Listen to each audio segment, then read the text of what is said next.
అది మన స్థలం కాదు, మనం నిలబడి పోరాడదామని మా పక్షాన్ని ఉన్నాడు. ఇప్పుడు అదే కార్పొరేటర్ గంగాధర్ గారు ఏమంటున్నారంటే ఇది జానారెడ్డి కొడుకుది, ఇది కోర్టులో కేసు గెలుచుకున్నాడు, మీది ఐటీ కంపెనీకి మ్యాప్ వేసుకున్నాడమ్మా, ఐటీ కంపెనీకి ఇది అమ్ముడు పోయింది, మీరు ఖాళీ చేసి వెళ్ళిపోవాలా, మీ ఖర్చులకు మాత్రం మేమంతా ఇంత డబ్బులు ఇస్తామని చెప్పేసి, అంటే మేము కొంతమంది ఫోన్ అన్నప్పటికీ కూడా మా మీద అంటే బెదిరింపు కాల్ చేయడం, మమ్మల్ని బెదిరించడము, మమ్మల్ని ఇక్కడి నుంచి వెళ్ళిపోమని చెప్పడం. మేము అదే భయానికి మేము ఏం చేసాము, మేము ఎమ్మెల్యే దగ్గర కూడా వెళ్ళాం. ఎమ్మెల్యే దగ్గరికి వెళ్ళినప్పుడు కూడా మన ఆయన కూడా ఏం స్పందన లేదు మా పక్షాన. మాకు అర్థమైపోయింది. అర్థమైనప్పుడు ఇంకేం చేయలేక మేము ఆదివారం రోజు హరీష్ రావు దగ్గర కూడా వెళ్ళాం. ఆ సార్ దగ్గర కూడా వెళ్ళి మా పరిస్థితి ఇట్లుంది సార్, మీ ఆయాములు ఉన్నప్పుడు కూడా మా ఇంట్లో కొనుగొట్టారు, మీ దృష్టికి రానిచ్చినా రానిదా మాకు తెలియదు ఆ రోజు ఎమ్మెల్యే.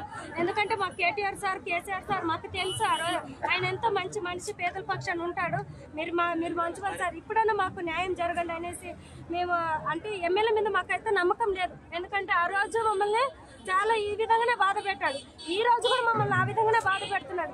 ఇంతవరకు కనీసం మా ఇంట్లో పూలు కొట్టి మేము రోడ్లు పడి ఉంటే కూడా ఆయన అధికారం నుండి కూడా ఆ రోజు రాలేదు, ఈ రోజు రాలేదు. కనీసం మాకు సాయంగా వచ్చిన వాళ్ళని కూడా వాళ్ళని బెదిరించడం, వాళ్ళని ఎక్కడ ఏం చేయాలని వాళ్ళకి బెదిరింపు కాలించడం, మమ్మల్ని బెదిరించడం. మేము బయటికి వెళ్ళి మేము కనీసం ఏమి నిత్య సరుకులు కూడా తెచ్చుకునే పరిస్థితిలో ఉన్నాం.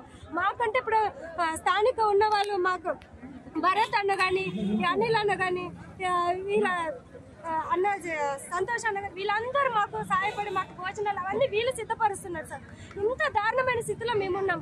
ఇప్పటికైనా ఎమ్మెల్యే దిగి వచ్చి మాకు న్యాయం చేయాలని మేము కోరుకుంటున్నాం. మీకు అధికారులందరూ వచ్చి మాకు న్యాయం చేయాలి, సీఎం సార్ కూడా రావాలి, మా పేదలు కొంచెం మీ ఒక్కసారైనా ఇప్పుడైనా మీరు మానవత్వం ఉంటే, ఇప్పుడైనా మీరు కొంచెమైనా మీకు మనసు అనేది ఉంటే దయచేసి మా యొక్క కాలనీకి వచ్చి మా యొక్క బస్తీ నగరం ఒకసారి చూసి మా పిల్లల్ని చూడండి, పెద్దవాళ్ళని చూడండి. షుగర్ పేషెంట్లు ఉన్నారు, బీపీ పేషెంట్లు ఉన్నారు, టాబ్లెట్లు తెచ్చుకోవడానికి కూడా బయటకు వెళ్ళడానికి భయపెడుతున్నారు. అంతా మమ్మల్ని దాడి చేసి ఇంద్రాలను పంపించి, రౌడీలను పంపించి, మేము కనీసం ఎక్కడికి వెళ్ళాలంటే కూడా మేము అంత దారుణమైన పరిస్థితుల్లో మేము ఏం తప్పు చేసాం?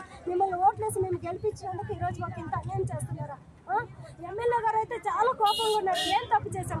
మేము పాలమాకులు మీకు సింగిల్ బెడ్రూమ్లు ఇస్తానంటే మీరు వెళ్ళమని చెప్తే మేము వెళ్ళాం సార్. మాకు అక్కడ బతుకు తీరు లేదు, మాకు ఇక్కడ రెక్కాడుతున్నా డెక్కాడుతుంది. చాలా మంది విధవరాలు ఉన్నారు, భర్తలు విడిచిపోయిన వాళ్ళు ఉన్నారు సార్. మేము మాకు రెక్కాడుతున్నాయి డొక్కాడుతాను. ఆ రోజు సార్ ఈ రోజు సార్ ఆయన కాళ్ళు పట్టుకుని బ్రతులాడుకుంటున్నాం. ఎందుకు మా పక్షాన్ని ఎంత ప్రతిపక్షం చూపిస్తున్నారు?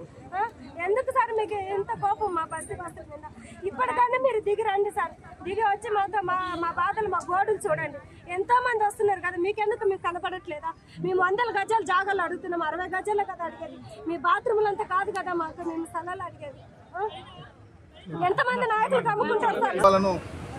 నిర్దాక్షిణంగా గుడిసెలు కూలగొట్టి ఈరోజు ఖాళీ చేపిస్తున్నటువంటి చందనం చూస్తూ ఉన్నాం. నిజంగా ప్రభుత్వం ప్రజాపాలన చేస్తున్నటువంటి ప్రభుత్వం అని చెప్పుకుంటున్నటువంటి గొప్పలు ఈరోజు వీళ్ళు ప్రజలు గారా అని చెప్పి మేము సిపిఐగా, సిపిఎంగా మేము ఉమ్మడి ఎర్ర జెండా పార్టీగా మేము ప్రశ్నిస్తూ ఉన్నాం.